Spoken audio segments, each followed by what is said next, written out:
devotion, riding high on this wave of emotion, going all out, yeah, cause this is our time. No, ain't no stopping us till we reach the finish line. All in, we came here to win. We're gonna give everything. S-I-C-K on the run.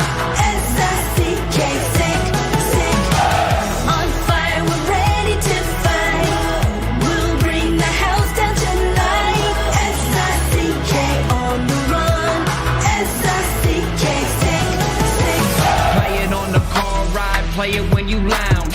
X and O, you know that we can hold it down. Shout out to my man Sammy, got it off the ground. And to all the listeners tuned in right now, got debates, analysis, and speculation. This is sports talk for the new generation. You know where to find us, got a reputation. Sick Podcast, your #1 sports destination. Giving all our devotion, riding high on this wave of emotion, going all out, yeah, cause this is our time. No, ain't no stopping us till we reach the finish line. All in, we came here to win. We're gonna give everything. S-I-C-K on the run. S-I-C-K, sick, sick. On fire, we're ready to fight. We'll bring the house down tonight. S-I-C-K on the run. S-I-C-K, sick, sick. S-I-C-K is the sickest podcast. Tune in for the audio, or you can even watch back. Giving players all the props, or put them on blast. We don't give no hot takes, only talk back. S-I-C-K, S-I-C-K, S-I-C-K, S-I-C-K, S-I-C-K, S-I-C-K, S-I-C-K. All in, we came here to win. We're gonna give everything. S-I-C-K on the run. S-I-C-K, sick, sick. S-I-C-K, it's the sickest podcast. Tune in for the audio, or you can even watch back. Giving players all the props, or put them on blast. We don't give no hot takes, only talk facts. We're giving all our devotion, riding high on this wave of emotion, going all out, yeah, cause this is our time. No, ain't no stopping us till we reach the finish line. All in, we came here to win. We're gonna give everything. S-I-C-K on the run. S-I-C-K, sick, sick. On fire, we're ready to fight. We'll bring the house down tonight. S-I-C-K on the run. S-I-C-K, sick, sick. Playing on the car ride, play it when you lounge. X and O, you know that we can hold it down. Shout out to my man Sammy, got it off the ground. And to all the listeners tuned in right now, got debates, analysis, and speculation. This is sports talk for the new generation. You know where to find us, got a reputation. Sick Podcast, your #1 sports destination. Giving all our devotion, riding high on this wave of emotion, going all out, yeah, cause this is our time.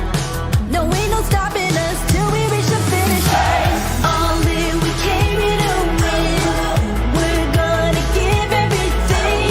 S-I-C-K on the run. S-I-C-K, sick, sick. On fire, we're ready to fight. We'll bring the house down tonight. S-I-C-K on the run.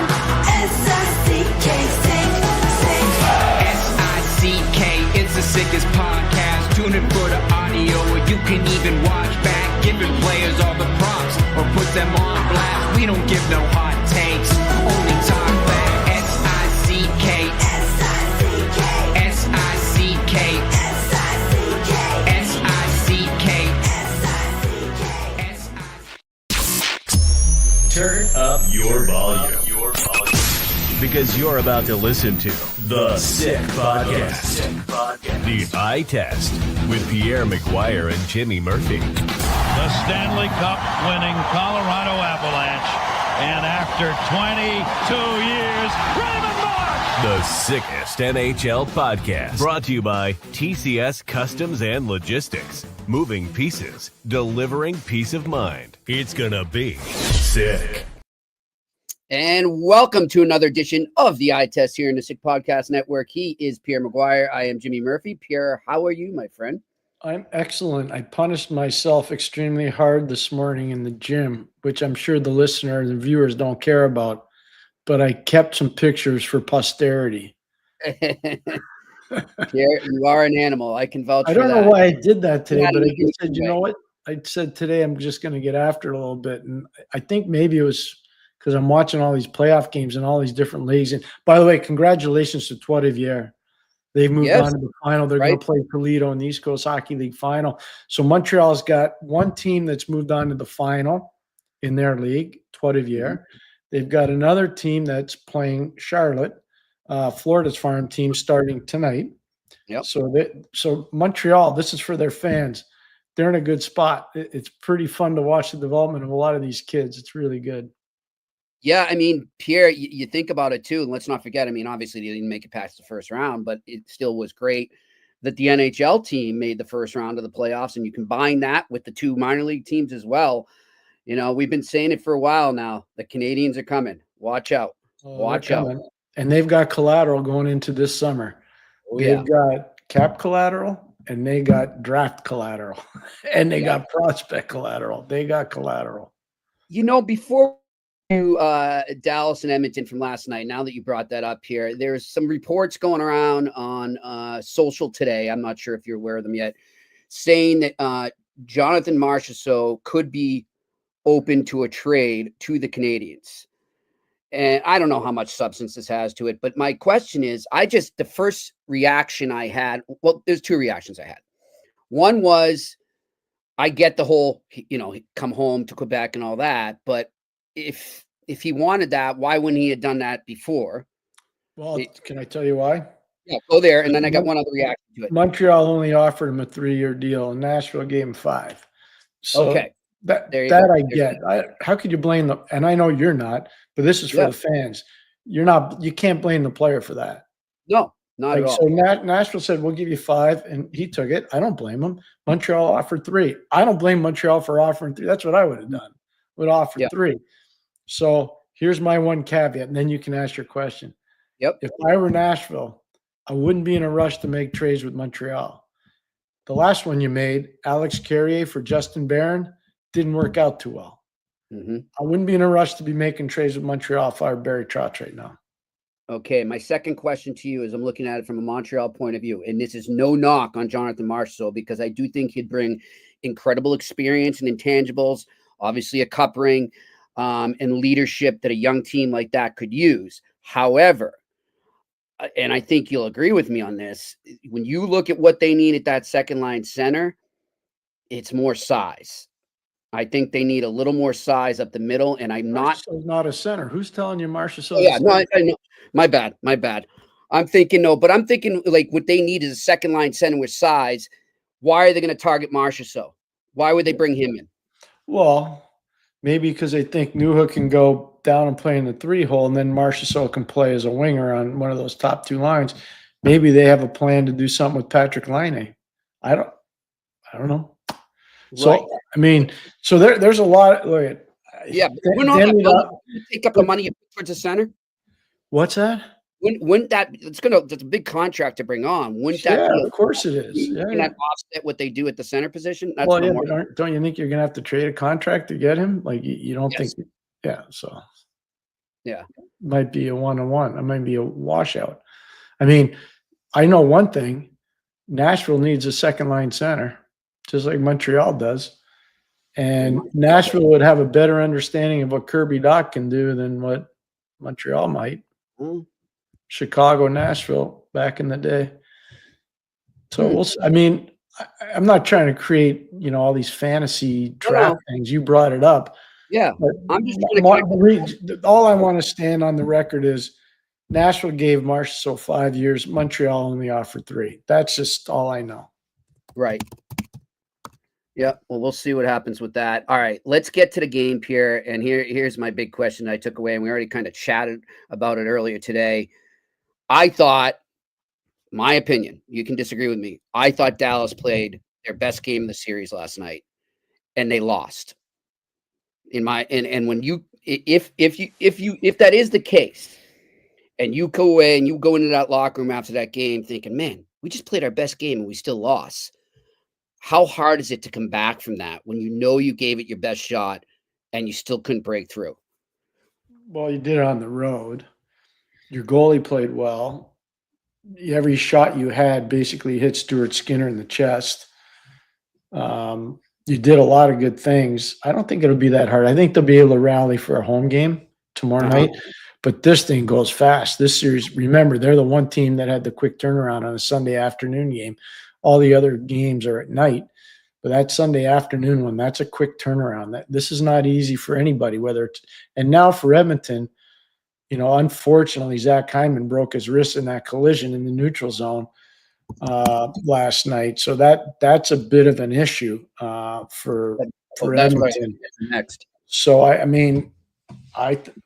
you never want to, first of all, you don't want to really celebrate somebody getting hurt because one day it could be you. If you're a player, you don't celebrate a guy getting hurt because one day it could be you. That's just how it works. So I'm not celebrating Zach Hyman getting hurt. I like Zach Hyman a lot as a person and as a player. But if you're Dallas, you got to be thinking positive going into a home game that you can get this thing back to 3-2.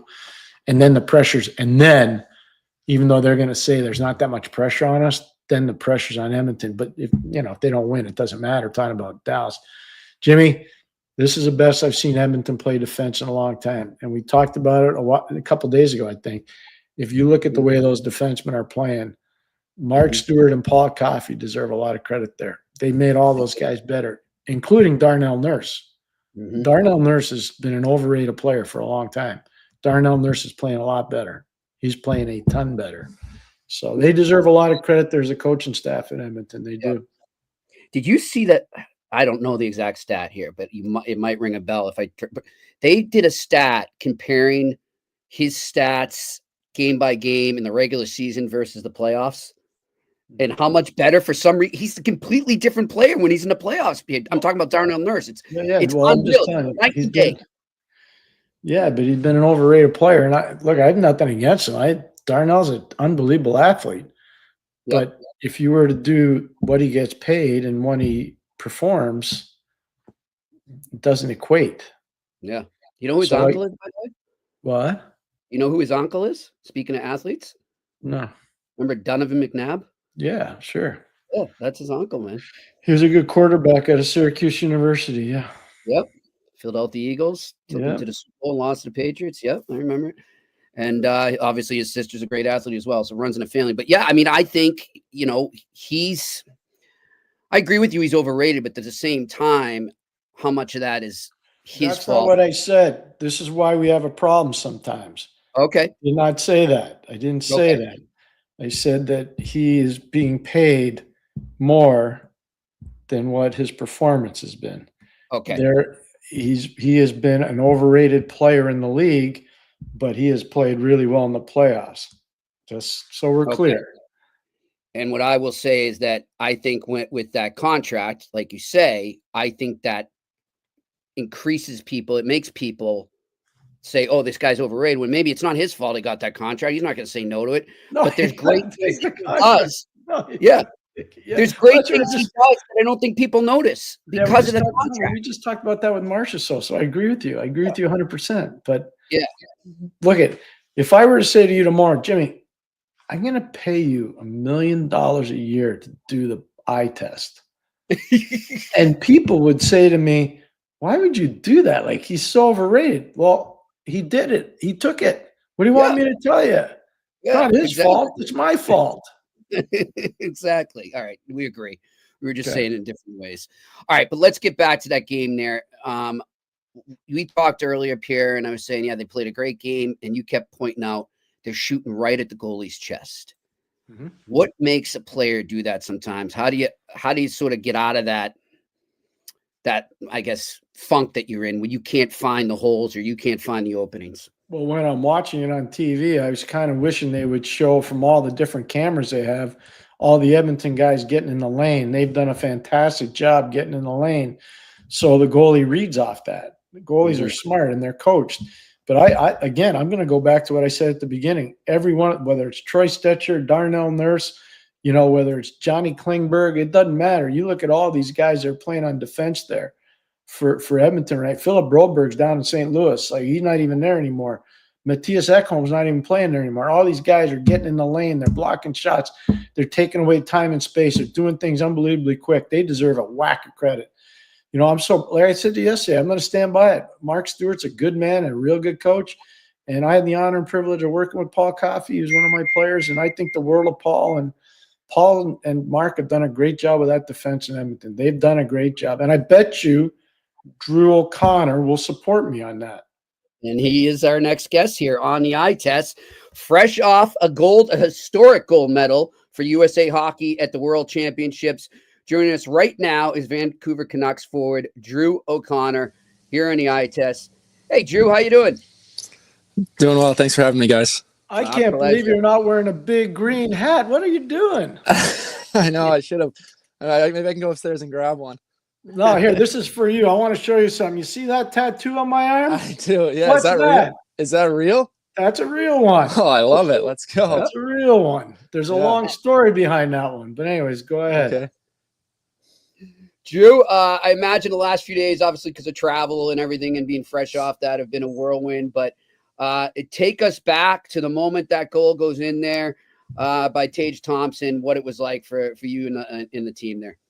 It was so cool. I mean, I think it was a lot of relief, but so much excitement. We've been talking about this for years now, that it's how long it's been since we've done it. So it was an awesome tournament, but that final game, that was stressful. I think we had a really good game as a team, but you get to 3-on-3 overtime. You don't know what's going to happen. So it was so exciting when he finally put that in. It was an unbelievable shot too. You kind of see the whole thing developing from the bench. So we were all so pumped. Drew, the NHL season is an 82-game torture test. You've been through it now for a couple of years. And I've been at a lot of world championships over the course of my career. Can you explain to people just how different the torture test is and how much it's not just a physical thing, it's a mental thing at the world championships? Yeah, it is. I mean, I think it's a long tournament. You play a lot of games and you're over there for a while. But it's, I did it 2 years ago and I had a blast over there, and so cool playing for Team USA. Like when I went 2 years ago, it was my first time playing for Team USA. So it was just such a cool opportunity that I never really thought I would get the chance to do. So being over there, like I said, like it is a bit long, but it's worth it, especially coming home with the gold. For sure. Drew, in general, obviously there's a lot of excitement around USA Hockey. We saw it at the Four Nations. We see it at the World Juniors. What have you noticed over the last, let's say, 5 to 7 years about how great USA Hockey's been from all levels, all the way up?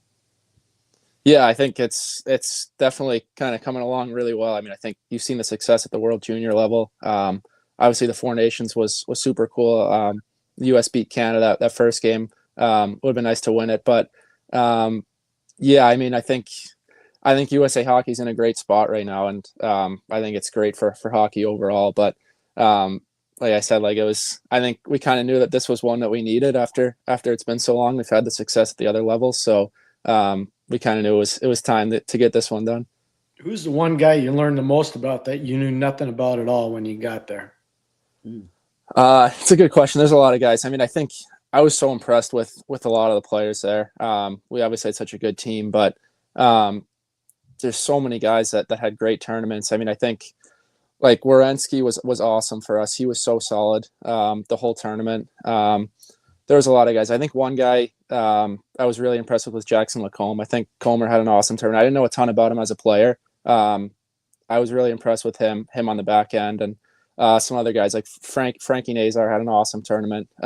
He was great up front, and then all our kind of studs showed up as well, and they were great. So there's a ton of guys, but it was a great group.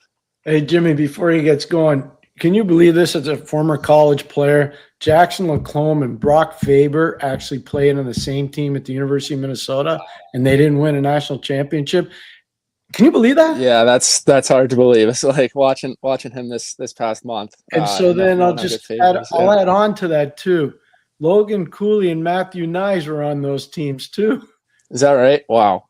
That's a loaded team. Yeah. That's how good those guys are. Yeah. Yeah. You brought up Werenski there, and it was really awesome and a magical moment to see what he did and bringing out Johnny's jersey there when you guys won it. I just want to know, did you ever get to cross paths with Johnny, play with him at all at any levels, or just, what did you know of him and what did it mean to the team to be able to celebrate him there? Yeah, so I never got to meet Johnny personally, but I know, the impact he's had on so many guys throughout the league, and being from New Jersey as well. I mean, he had such a big impact on hockey in New Jersey. So that was a really cool moment that Z kind of brought that jersey out. I mean, we had it hanging up the whole tournament. He was always kind of on our minds throughout the whole month over there, as he should have been. So, Jimmy, I want to ask Drew O'Connor this because I think it's important. How did you enjoy your time playing for Rick Tocchet in Vancouver? Talk was great. He was awesome. I mean, it was tough to see him go. Would have been nice to have him around, but we're in good hands with footy. But he was great. I think he's so good. Like personally, one-on-one, talking to him, and he knows so much about the game, and he played so hard too. So he's an easy guy to kind of learn from, and I thought he was awesome for our group. You got to play with some pretty gifted offensive defensemen in Pittsburgh, obviously with Erik Karlsson and Chris Letang. Can you compare and contrast them with Quinn Hughes at all? Yeah, I mean, they're all such dynamic players. I think the thing with Quinn is like I didn't see him a ton being on the East Coast. Like you obviously know how good he is, but until you kind of see him every night, you realize how he kind of dominates games. He can take over games, and he never really gets tired. He can play 30 plus minutes and have the puck the entire game, and never seems to run out of energy. So he was awesome to kind of watch and learn from as well. But yeah, I was lucky to play with some of those guys in Pittsburgh as well. There's so many kind of legends I've been lucky to play with in my time there. So, but there is a lot of similarities in their games, I think. Talking about that, what's it like to be a winger for Sidney Crosby? Yeah, that was awesome. Never really could have imagined that before, but I got to sit next to Sid in the locker room and be on his wing for a little while. So that was a crazy experience, and learned so much from him. He's such a good guy. He's the best guy. I mean, I could tell stories about Sid forever about how good of a leader he is, and how welcoming he is as a captain and everything. So he's awesome. He's the best. Jimmy, before you ask Drew a question, I got to ask him a follow-up on that one because I know the answer, but I got to have Drew explain it to our viewers. Can you tell everybody how hard Sidney Crosby works? Yeah, he's always the hardest worker on the ice. I mean, he pushes the pace at our practices. When he's out there, it doesn't matter if it's a morning skate, practice. He doesn't take any reps off. I mean, he's does everything 100%, and I think that's probably why he's still doing it for this many years. And it's so cool to watch that his dedication to the game and how much he continues to kind of work at it. When he's accomplished everything already. Just to kind of piggyback on Pierre's question there, how much did it impress you when things start to go south a bit for the team as a whole, that he's still out there doing all the things Pierre just talked about and all the things you just talked about, still pushing it to the limit, still working hard? What is that like to see, a guy that is going to Hall of Fame, if he wanted could say, hey, get me out of here. I don't want to be around for this, but he sticks there because he's so proud to be a Penguin. Yeah, 100%. I mean, I know it's probably not the situation any of those guys want to be in. They're not used to kind of being on a team that's not, in the playoffs. And obviously they want to get back to that point. But I don't think anything ever changed with him and his approach to the game. And like you said, I mean, I think he wants to be in Pittsburgh. He wants to kind of finish his career there. So it's pretty cool to see.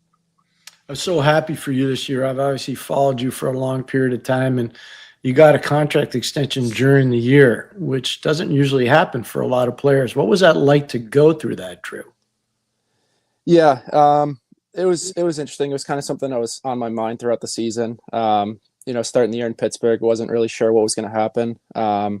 So once I got traded, it all happened pretty quickly once I got to Vancouver, and me and Marcus Pettersson both signed pretty shortly after we arrived there. But it was just kind of a relief to get it done, and happy to be in Vancouver for a couple more years. It was great being there. It's such a cool city and such a cool hockey market. So a little bit of a long ways from home, but aside from that, it's awesome being out there. Hey, Jimmy, I just want to follow up on that one because, as you know, in my course of my career, I spent a lot of time in Vancouver.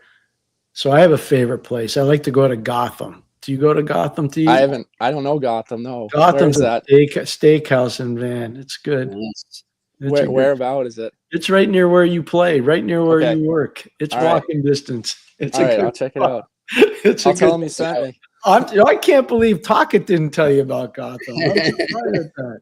Yeah. I'll check it out. Pierre, you might know it. There's a great Irish place right down on the water too, near there is. It's right near the Pan Pacific Hotel. You know what I'm talking about, right? Yeah. It's right near Gastown. Okay. It's in Gastown. Yeah. Over by the Fairmont Pacific. It's right near there. You're spot on. You got it. That's right near where you had that night with Mark. How would a guy like O'Connor say that to two guys named Murphy and McGuire? That's pretty shocking that he would know that. Yeah, I know. I should know that place, right? Good stuff. Drew, what when you got to Vancouver, obviously they didn't have the season they wanted either, but what did you like about what you saw at the team down the final stretch there? And also you mentioned, Footy's in charge now. What do you like about him as a coach? Yeah, he was great. I mean, I think there's a lot to be excited about in Vancouver. I mean, I think especially, from our goalies, our defensemen out, the team's constructed well, and we have a ton of young guys that are, you see how well Abbotsford's doing right now. They're in the conference finals. So there's a lot of young guys that are going to be able to help us out next year, I think. So I think it's an exciting time. Obviously, like you said, didn't go the way we wanted down the stretch, and unfortunately, we weren't able to kind of make that final push to get in. But I thought we competed well down to the end, and just ended up missing by a little bit, unfortunately. I told Jimmy before you came on, Drew, that you would be able to have a great scouting report on the Edmonton Oilers. That's a dirty little secret people in the East don't understand. The hatred that's there between Vancouver and Edmonton. Everybody thinks, it's just Calgary and Edmonton. No, there's a little hatred from Vancouver too. So how good are they right now in your eyes? They're so both these teams I think are so good. I think Edmonton and Dallas are. I always thought Dallas was so good playing against them, but I think Edmonton's deeper than I think people give them credit for. I think obviously they got their guys that kind of put up those points and are kind of carrying them, but they have a lot of guys throughout the lineup that help them out. So it's never an easy game going in there and playing them.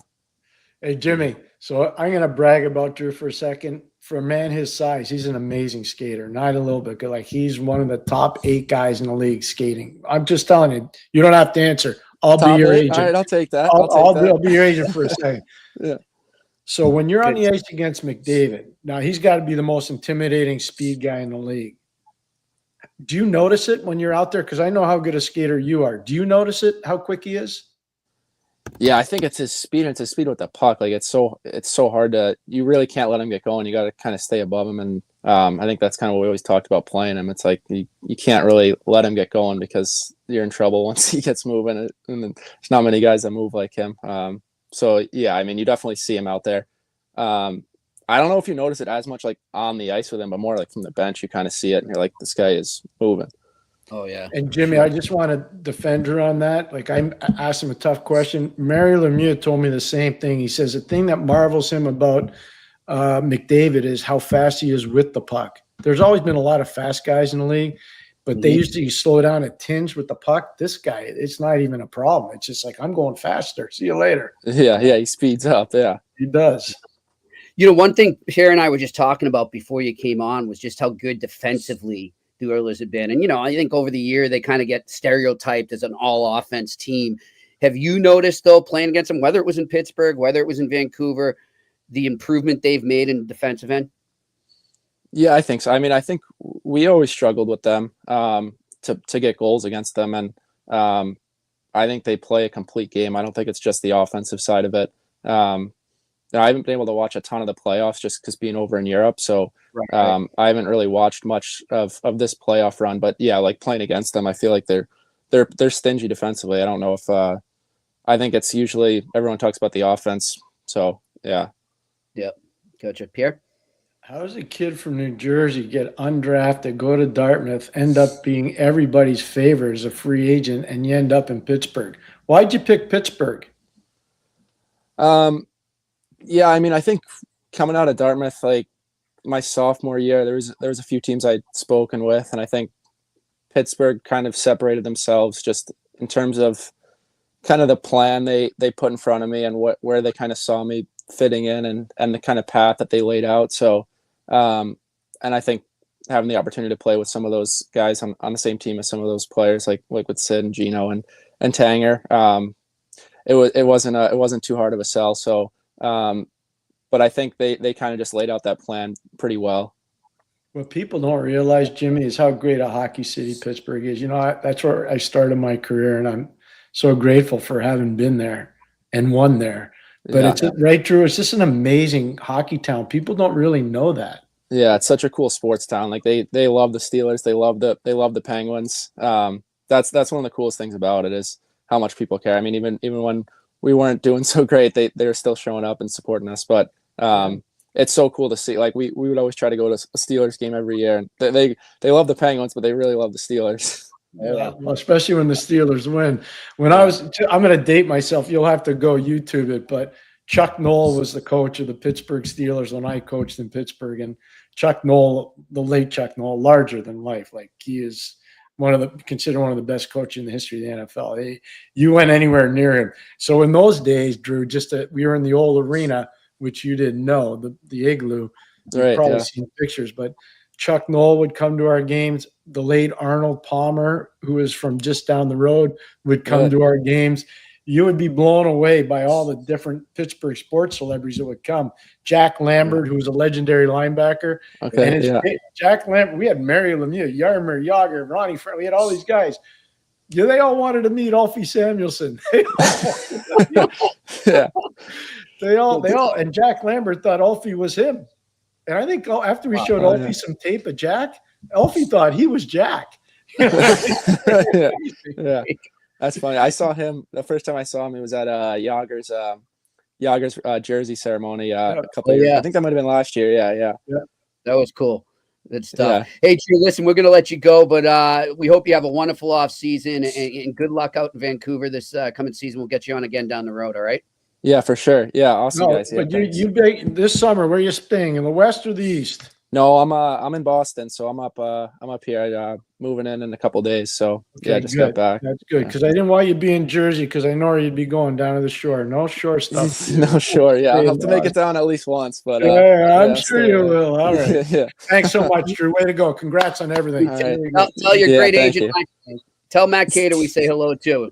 I will. All right. Good stuff. All right, thanks, guys. All right, Drew O'Connor, join us here on the Eye Test on the Sick Podcast Network. Seems like a great kid, Pierre. He's eloquent. He's really smart. He's a good player. I think I told you about him before he came into the National Hockey League. I was watching this guy and I'm going, oh my gosh, he's big, he moves, and he's got way underrated puck skills. He's going to be a good player in the league. And, I don't think Pittsburgh was in a rush to trade him. I think the problem was the contract. Right. I just think they were looking at other things. And I was so happy. That's why I asked him the question, Jimmy. I was so happy that he got that extension because if you're a young kid like that and you get traded and you don't get a contract, and you heard him even say, he says, I was thinking about that on my brain. Yeah. That can set you back because then you can become a suitcase fast, moving from town to town to town. And then that's where I've seen a lot of guys, their spirit gets broken. Right. It breaks your spirit. And that's why I really commend Jimmy Rutherford, Patrick Alvin. They had the ties to Pittsburgh. They probably had some really good deep intel on the kid as a person and also as a player. So I think that was really good for them. Really good. Yeah, when you talk about you become a suitcase there, Pierre, there was a player, and I think he might have been Ivy League as well, if I'm not mistaken. And he went to true school. There you go. Lee Stepniak. Remember him? Do I ever? Lee lives right outside of Boston right now. He does a tremendous job. He's working for Utah. He's in pro development. I see him in a lot of rinks. I'll tell you what, he's a Buffalo kid that ended up going to Dartmouth, and he had a heck of a career. Like he was a vastly underrated, but he moved everywhere. Yeah. And part of what really hurt him was going to Toronto. When he went to Toronto, the expectation level was so high. Yep. And just that was early on, right? Yeah, and it just you'd have to look it up, Jimmy. But that was his second team. He started with the Blues. He was in St. Louis, correct? For 4 years, and then he went to Toronto 08-09. Only lasted 2 seasons there. Actually, so season and a half. And then you look at after that. Look at what happened to his numbers from the Toronto time to after. Yep. The numbers go up exponentially. Yeah. So and then he played from 09-10 season. He played for 1, 2, 3, 4, 5, 6, 7, 8, 9, 10, because he played for the Bruins twice, to 18-19 before he retired. Played for 10 teams from that point on. Saying. So a young guy like that, he didn't quit on it, but it shows you what happens. Like you get moved once early and things don't go the way you want, and all of a sudden people are like, yep. You just become a suitcase. It's really hard. People don't realize. Yeah. Really I thought when you said that just now about Drew, I immediately thought to him, because I remember having a conversation with him his second stint with Boston right before he retired. And I'm like, how do you ever get traction anywhere, man? Back in those days too. It's hard, but I got to do what I got to do. No, you're right. It's a good point that you raised, Jimmy.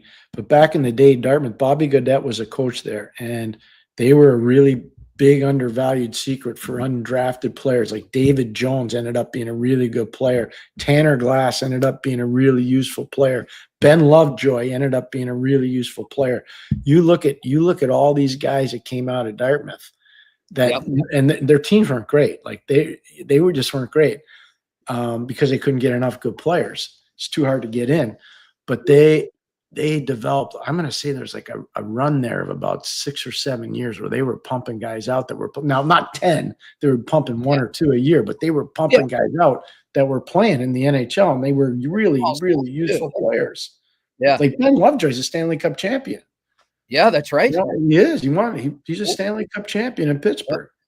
Yeah. It's good stuff. All right, Pierre.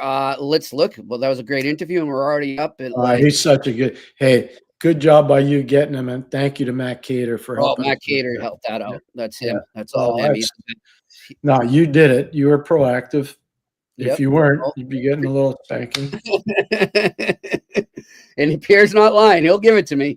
But anyhow, good stuff. It was great having him on, and we wish him the best of luck out in Vancouver. He is going to love that city. It's one of my favorite places in North America. Let's get to our sponsors here. TCS Customs and Logistics. Unlock the full potential of your shipping operation with TCS Customs and Logistics, from around the corner to around the world. Flatbeds to air freight, customs clearance to drawback consulting. TCS is a one-stop shop for all things transport, moving pieces and delivering a peace of mind. For a no-obligation customs or freight quote, contact sickpodcast@shiptcs.com. Again, that is sickpodcast@shiptcs.com. And, of course, our wonderful friends over at Betway, where you can still go all the way with Betway and get up to $200 on your first bet, even if you lose. So go right to that QR code in front of you right now, sign up for a new membership, or if you're just listening, go to the website, go to the details section, create your membership there, and redeem the welcome offer. This offer is not available in Ontario. It's only available for new customers. Terms and conditions apply. You must be 18 plus and always bet responsibly. Let's go to the sick pick of the night. It's time for Sick Picks, brought to you by Betway. All right, Pierre, I'm going to stay away. I'm not picking another overtime. I'll tell you that. I'm staying away from win or lose, but what I will look at is the over under. I like an under in this. Give me an under 6. You have to give up a little more value to do it. If you go the regular, what they have out there right now is an under 5.5 at -130. But if you go under 6, you can get it just a little more at -140. And then in the props, I like Logan Stankoven to light the lamp again. He's at +400 for the Carolina Hurricanes. He had a big goal the other night, got things going for them. So let me pick him to light the lamp. And on the Florida Panthers side, I'm going to go with a little Anton Lundell, +425 value to light the lamp for the Florida Panthers. And we will see who wins. I'll tell you this, Pierre, as we were just saying before we get to the Q&A, as I was texting you right as we were coming on, I thought about it last night going to bed. I'm like, can you believe that both conference finals in the NHL and in the NBA could be done in 5 games? Not a good playoff both ways for all sports fans right now. So, I don't really have a horse in a race in any of these games. I just want to see hockey and see more. That's why I don't mind. If Carolina wins tonight, just means another hockey game. So I hope they win, but I'm not going to bet on it. So we'll see what happens there. Let's go to the noise you're hearing. Those are TV executives falling on the floor in their offices. In both sports, and specifically at ESPN and TNT, which carry both sports. It's not good, man. I did not see this coming. And also, Pierre, you look at it too, some of the markets. We talked about how, there's some tough markets that we don't have the big name markets in the playoffs this year for hockey. Look at what it could be in the NBA. I mean, is Indiana a great TV market? It is in Indiana. It is in Indiana, but nationally, no, right? No. Yeah. So they could be on to the finals the way they're playing. So we'll see what happens. How about an Indiana OKC final? Right? That could not be Oklahoma City in Indiana. Yeah. Yeah. What is, by the way, you would know better than me, when we're talking the Midwest or the heartland of the United States, what is the biggest TV market there? Is it Kansas City? Chicago, Illinois. Chicago. Okay. And then is there anything in the mid land? So if you're not, like you're between Chicago and Texas, what would be the big market? Texas would be Dallas. Yeah. In between, depends on where you gauge Atlanta to be. If you gauge Atlanta to be if you look at a map, people don't realize Atlanta's in Georgia, but it's closer to the Midwest. Atlanta is than it is to the East. It's from Atlanta to drive to the water is about 4.5, 5 hours.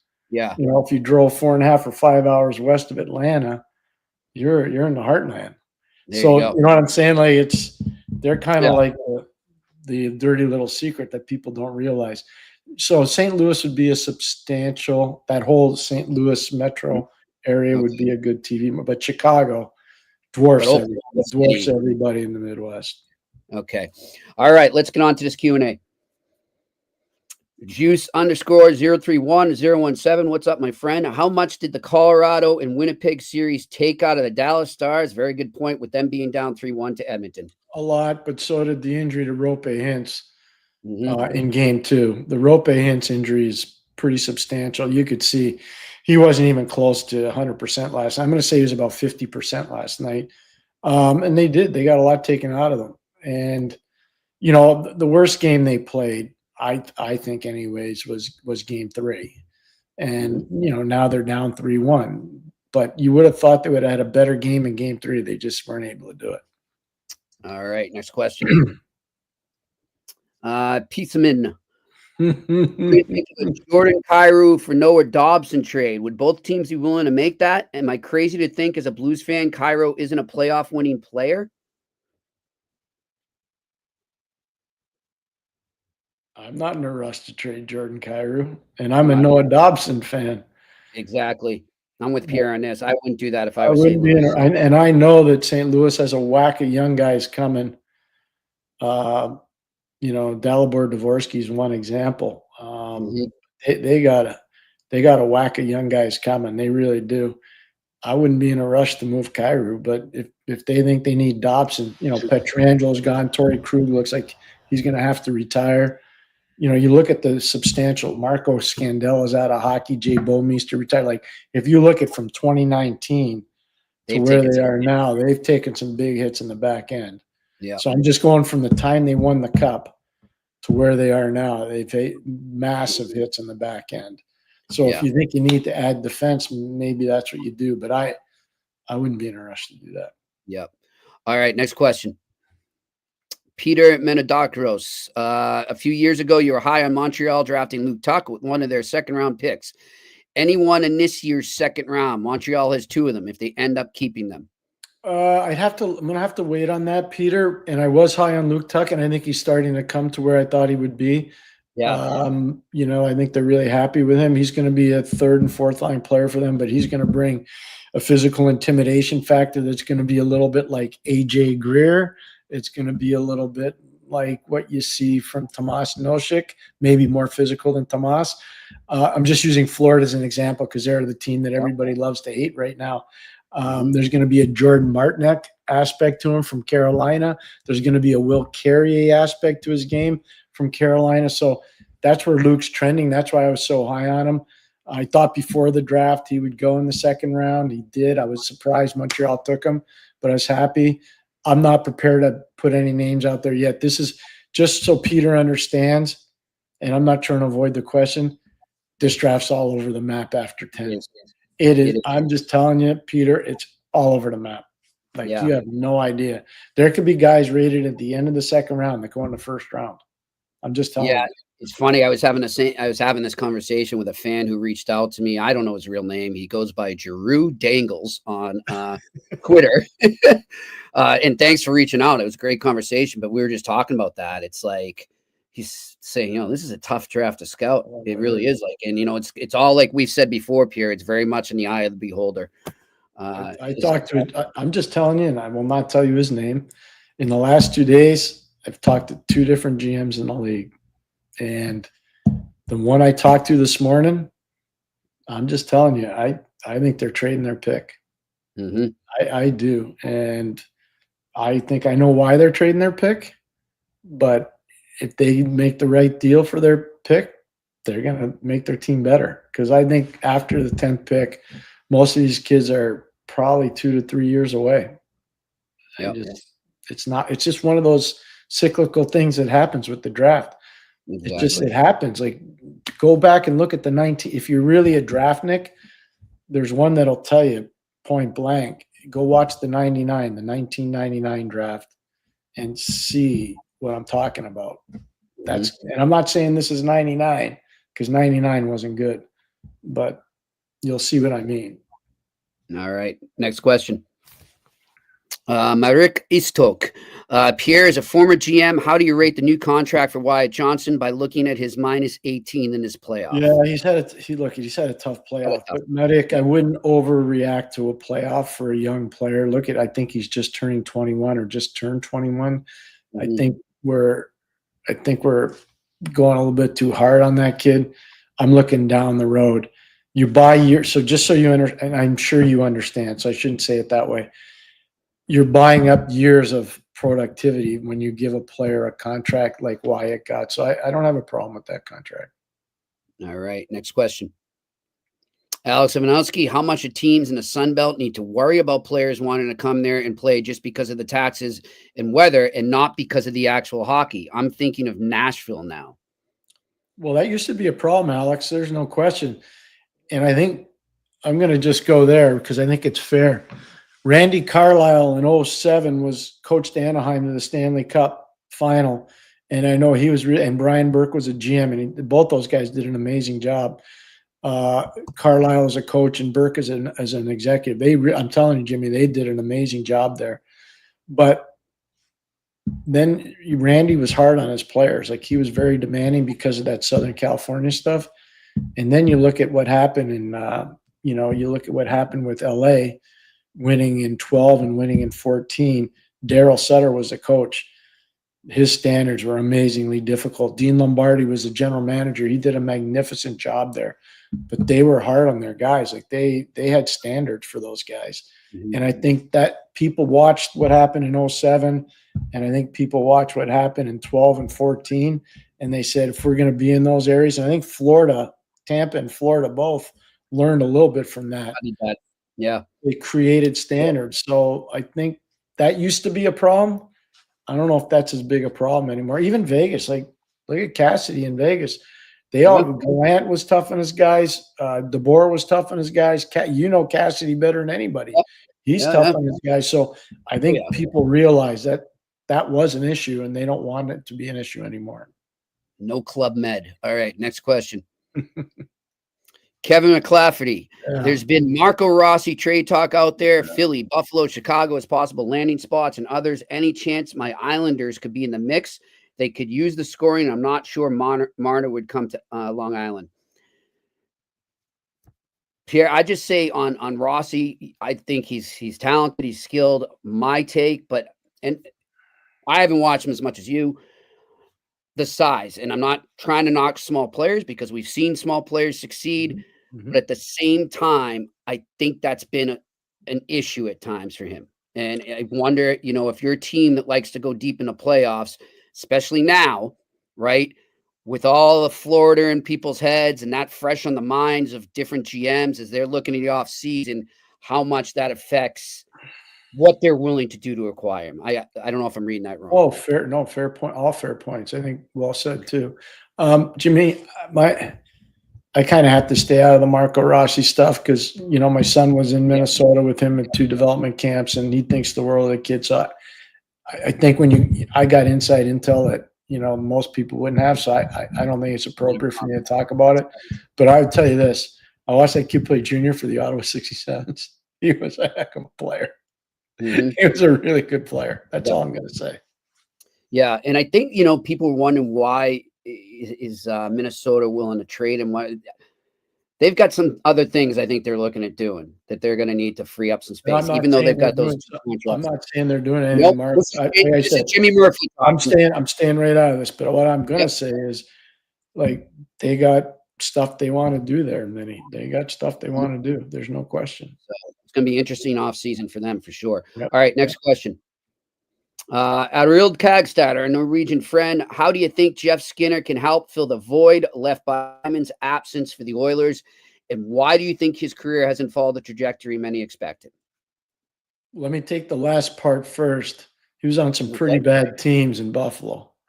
That's what I was going to say. Okay, number one. And the Carolina team, the beginning part where everybody was all hot and bothered about him was he was unbelievable at All-Star Weekend. All-Star Weekend's not really hockey. And that created this fall. And look, Skinner's a good player. Please don't get me wrong. He's an unbelievably talented offensive player. But I was there. I was covering it. That All-Star Weekend, his trajectory went like from this to this. He went. And it was all because of the All-Star Weekend. It was in Carolina. And I'm just telling you that was a problem. And then doesn't work out there. Goes to Buffalo.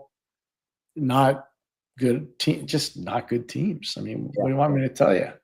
Yep. So, yeah, I remember that too, Pierre. I remember a lot of fans, this guy's going to be a career 50-goal scorer. Yeah, no, I mean, look, it just kind of took on a life of its own. Yeah, it wasn't fair to the kid. And it's not fair to the player. It's not. And I'm not trying to make excuses for him. Please don't misunderstand what he's played a lot of games in the league. Yeah. 1,000 games. Like, as far as replacing Hyman, though, Pierre, I think he could bring some scoring, maybe, but there's not so the many same that Hyman brings. No, but that's where Corey. So this is a luxury that they have. Corey Perry will go up there and play with the Nuge and play with McJesus. That's what'll happen. Corey will go up there. I mean, they can talk about, we're going to put Skinner there. No, Corey Perry's going there. Corey's going there, and you saw what he did last night too. So, all right, next question. Juice _031017. How critical is it for Florida to close out the series against Carolina as soon as possible with all the injuries they're dealing with? Very critical. You don't want to let it go any further than this because then it gets mental too. I agree with Jimmy on that. The other thing too is those 3 guys are playing tonight. Greer's in the lineup tonight. You're going to have Reinhardt's back in the lineup tonight, and Mikola's back in the lineup tonight. All 3 of those guys are playing. They want to get They want to get this thing done. So they got they're going for the jugular. That's what they're doing with that. I don't think it'll be a friendly start tonight. I think both teams are going. I think there'll be 2 hard teams tonight to start. That's why I like the under net, just because I don't think there's going to be a lot of space out there in this game. All right, next question. Fair, that's fair. The Seditas 17. Dallas appears to be up against it with the cap going into next season. Pierre and I were talking about this earlier. Is Maverick Bourque a potential offer sheet player that could have similar impact to what Dylan Holloway had in St. Louis? It's a good question. Maybe, but I'm just going to tell you this. They've got a whack of guys down playing for Texas in the American League, and they've moved on already. And one of them is Justin Ritzkovian, who's a really good two-way center. He's already played NHL games. He was a free agent out of Northeastern. He's had an amazing run in the American League playoffs, and he had an amazing year this year. So they've got guys that are being developed down there. They signed Sean Chisholm out of Dartmouth. They took Tommy Bergslund out of Colgate University. They got guys besides their draft picks who are evolving down there. And so anybody that's going to write Dallas off quick is making a mistake. That being said, they got some interesting decisions they're going to have to make in Dallas. They have some very interesting decisions they're going to have to make, whether they win this series or not. All right, next question. Marek Eastok, guys, why nobody talking about Malkin trade to Montreal when he is a child hero for Ivan Demidov? Can you give me an opinion on that? I would love to see Evgeny Malkin move to Montreal, but I don't think Montreal will do that. But I don't know that. Maybe they will. But I think that's a brilliant point that you're raising. I think it's more than fair. Nobody wants to talk about it now, but I remember I was doing the games. The Washington Capitals brought in Sergei Fedorov. Sergei Fedorov played on a line with Nicky Backstrom and Alex Ovechkin. You don't think it helped those two guys? Oh, yeah. Is to the point of the question, which I think is a tremendous point. Yep. The one thing, and I'm not trying to tell Montreal how to run their team. They don't need me. They've done an amazing job. But I'd like to see Andrei Markov in that organization on the development side. I really do. I'd like to see him. Nicky Bobroff, he's comfortable dealing with Russians and Russian players. He's got a background in that, and he's done an amazing job. But I'd like to see a guy like Markov get an opportunity to go in there. It always goes back to when Malkin came over, Sergei Gonchar was in Pittsburgh. And Sergei and his family made such a difference for Evgeny.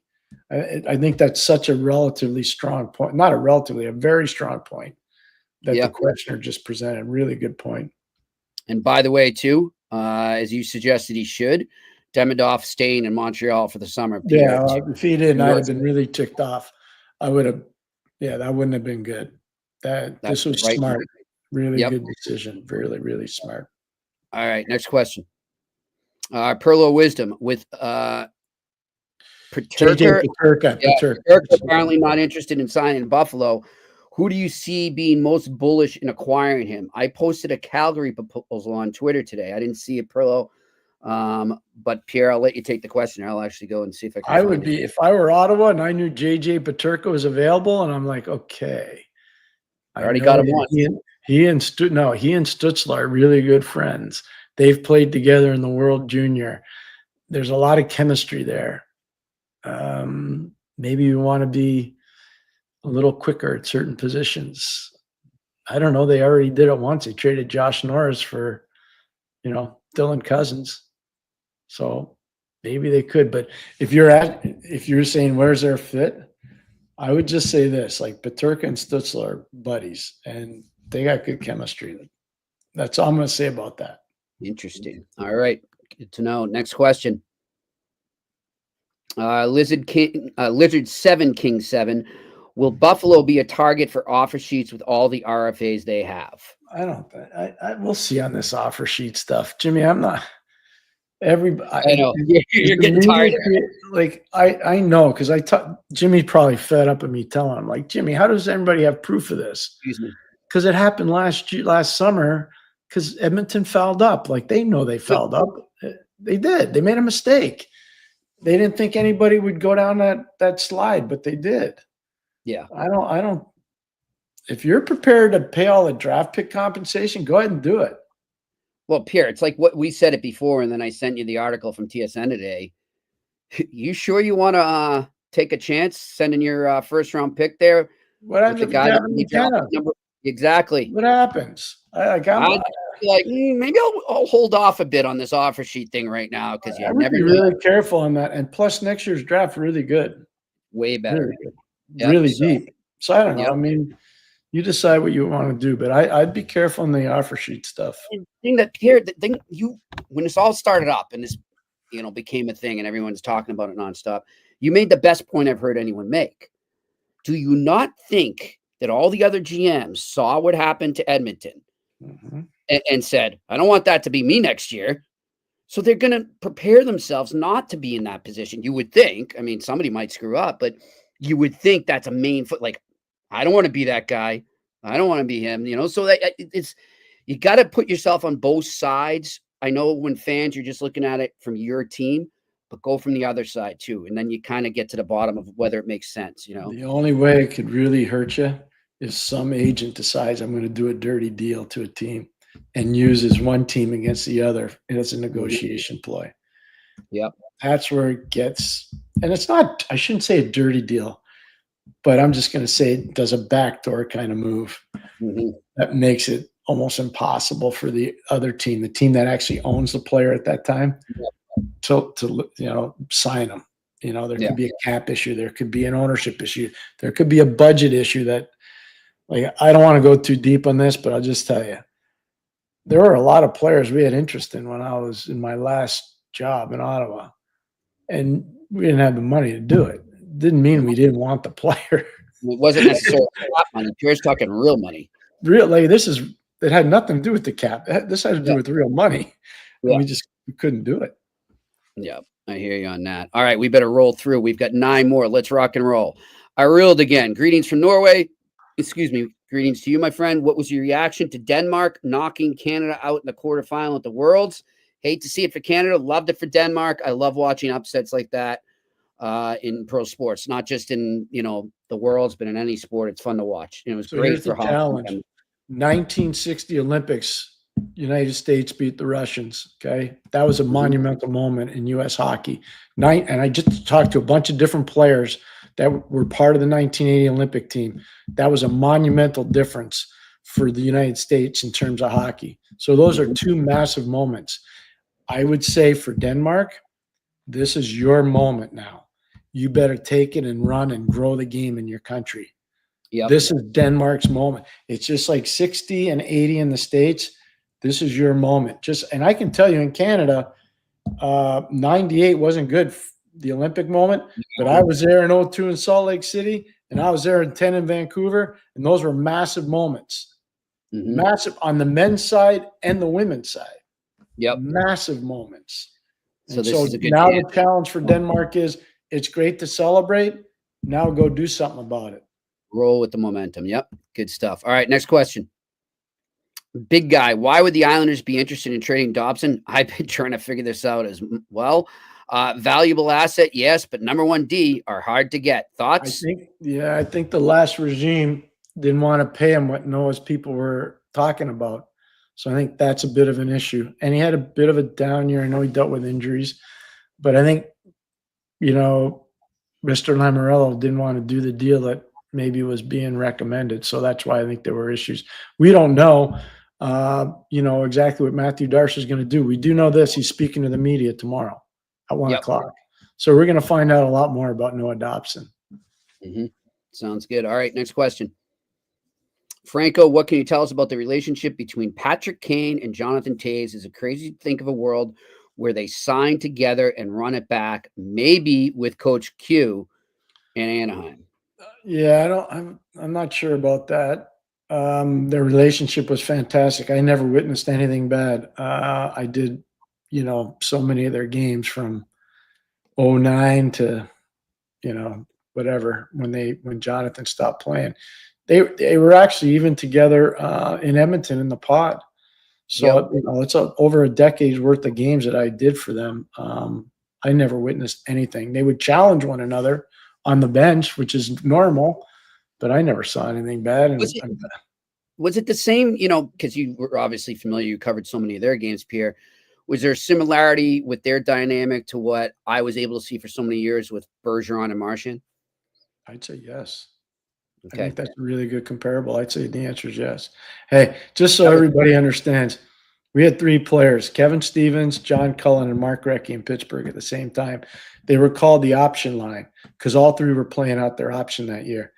they would yell and scream at each other and bang their feet on the bench and get all nutty and crazy.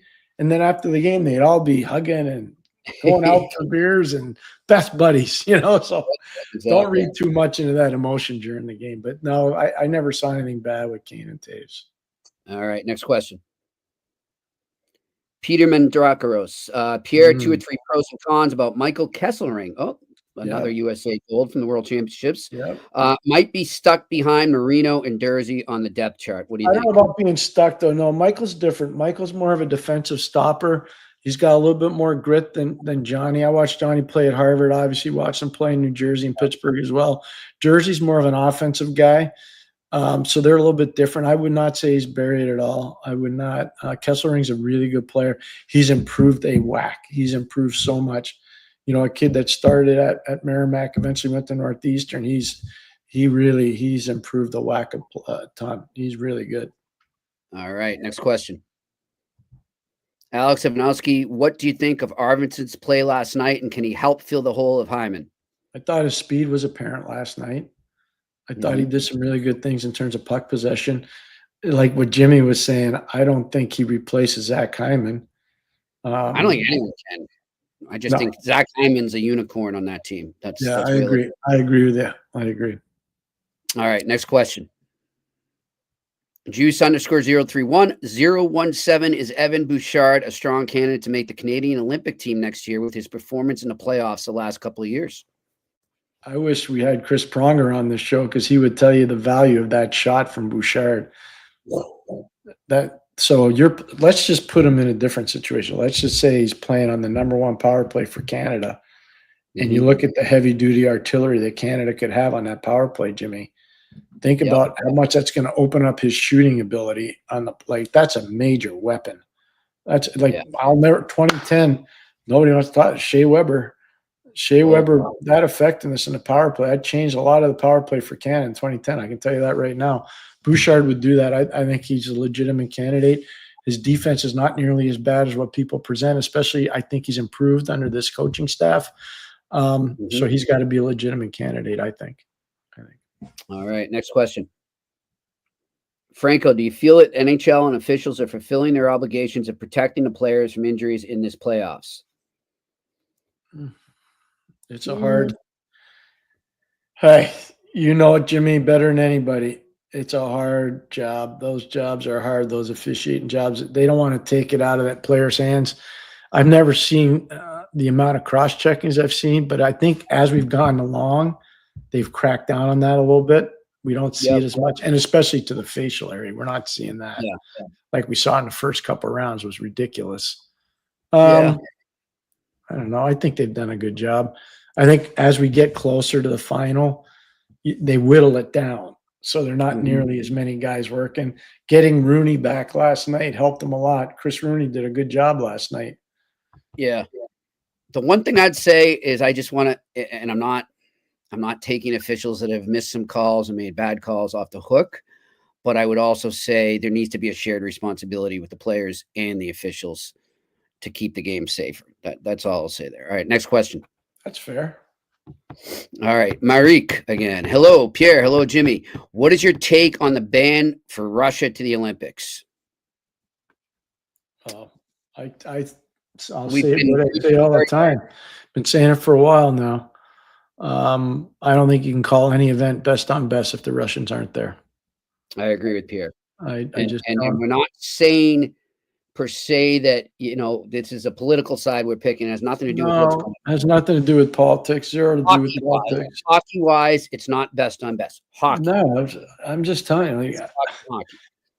I feel bad because everybody's equating athletics to politics, and this is nothing. We're not talking about politics. I'm not knowledgeable enough to talk about anything that's going on there, but I can talk about the hockey part. Yep. And there's a lot of good Russian players. Unless the Russians are in any major hockey event, I don't care what you say or who you are. I'll debate you all day long. You cannot call it best on best. Don't even try to, because it's misinformation. That is misinformation. Yeah. Next question. I'll read Kagstad. If the Hurricanes are eliminated in 5 games, do you think they'll start to question and move away from their strong emphasis on analytics? One would hope.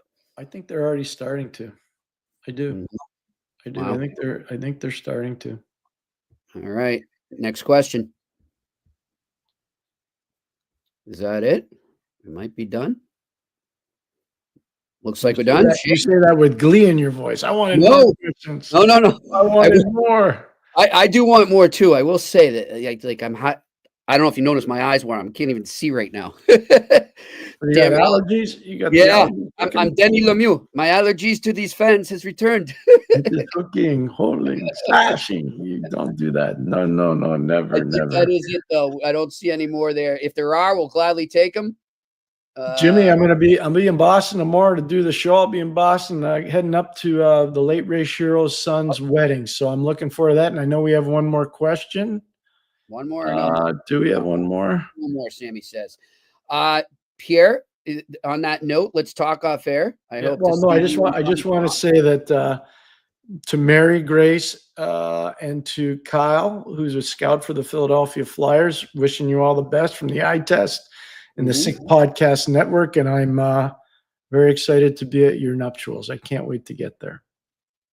All right, there we go. And TJ wanted you to know the press conference is at 11, not 1 tomorrow. Oh, thank you, TJ. Thank you, TG. Thank you. Thank you for telling me. That's great. Thank you so much. Yep. And listen, big thanks, as we said, to Drew O'Connor and his agent, Matt Cater, for helping to make that happen. Thanks to all the folks back in the production studio in Montreal for the Sick Podcast Network. Pierre, safe travels, my friend. We will be in touch. Hopefully we can get together with Johnny Caron while you're here. You better be ready. I'm always ready, buddy. Don't you worry. Johnny better be ready. By the way, we finally got good weather here too, so you timed it well, Pierre. You haven't even gotten here, but you're bringing the good weather. So good job. All right. Listen, always a pleasure. Thanks everyone for their questions. Thanks everyone listening at home. We will talk to you tomorrow here on the Eye Test with a great guest again, Mike Fuda, joining us, Sportsnet analyst and former NHL executive with the LA Kings, Carolina Hurricanes, will be joining us here on the Eye Test on the Sick Podcast Network. We will talk to you tomorrow. And that's a wrap. Hope you don't miss us too much until next time. Follow the Eye Test with Pierre McGuire and Jimmy Murphy on YouTube, Facebook, Google Play, and Apple Podcasts.